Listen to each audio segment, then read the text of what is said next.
Hi, in this video we're going to look at the tonality and the harmony of Setwork 3, Chopin's Piano Prelude number 15 in D-flat major. As is common in the Western classical tradition, the tonality is stated in the title of the piece, so we know that the Raindrop Prelude is in the key of D-flat major from the title. The tonality follows the ABA structure of the piece. The A sections are in D-flat major, and the B section is in C-sharp minor. Now if you find D-flat on your keyboard and then try and find C-sharp, hopefully you'll notice that these notes are the same, and this relationship is called enharmonic. The defining feature of this prelude is a pedal that plays all the way through the piece and portrays the falling raindrops. During the A section, this pedal is a repeated A-flat note. Now A-flat is the fifth note of the D-flat major scale, which is the dominant, and so we call it a dominant pedal. In the B section, the pedal note is exactly the same, but because we've changed key, we now call it a G-sharp instead of an A-flat. This is another enharmonic relationship. And because we're now playing the pedal on the top of the texture in the right hand, it's called an inverted pedal. The harmony is largely diatonic.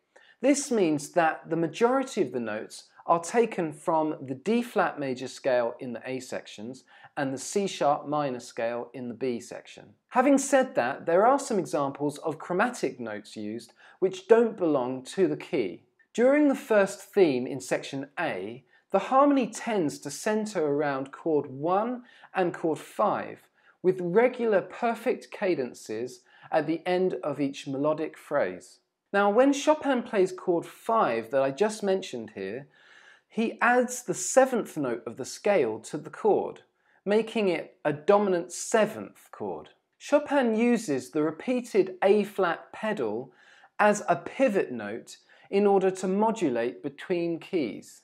At the end of the A section, the music hangs on a dominant 7th chord, and the A-flat pedal note changes enharmonically to a G-sharp as we modulate to the key of C-sharp minor.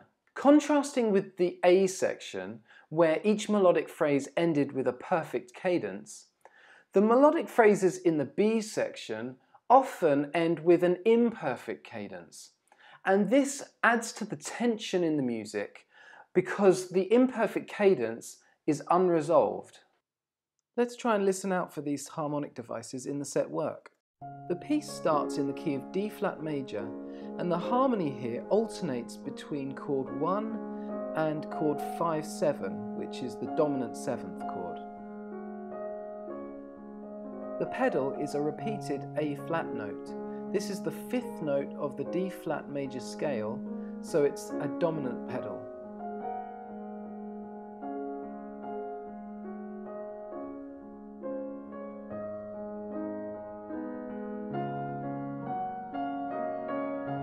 The harmony is quite chromatic here, and Chopin modulates to a number of different keys, using that A-flat pedal as a pivot note.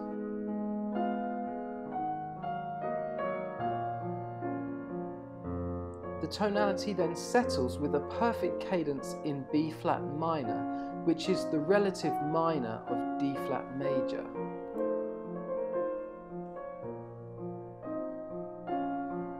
Then another perfect cadence is used here to modulate back to D-flat major.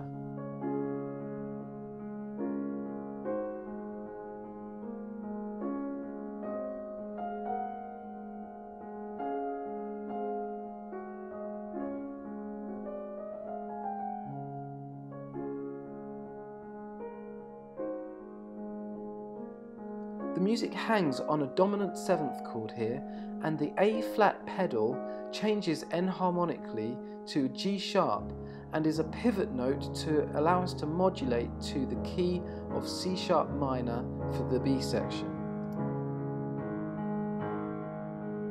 In contrast with section A, each 4-bar phrase here ends with an imperfect cadence. And notice how in the final chord of this phrase, the 3rd is missing, leaving a bare 5th chord.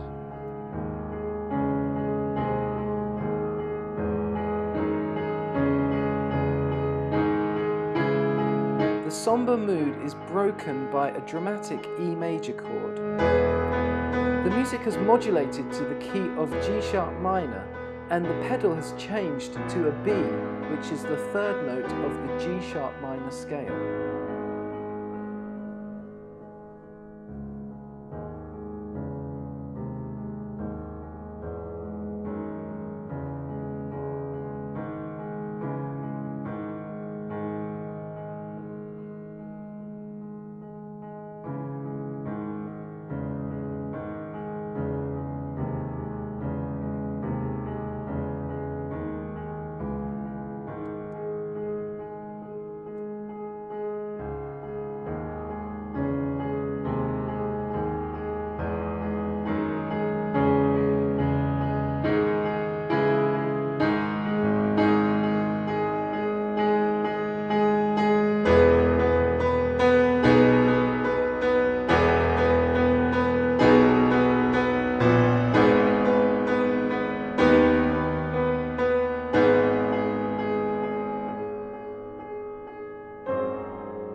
At the end of section B, the music modulates back to the tonic key of D flat major, where it stays until the end.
Okay, that concludes this video on tonality and harmony in this set work.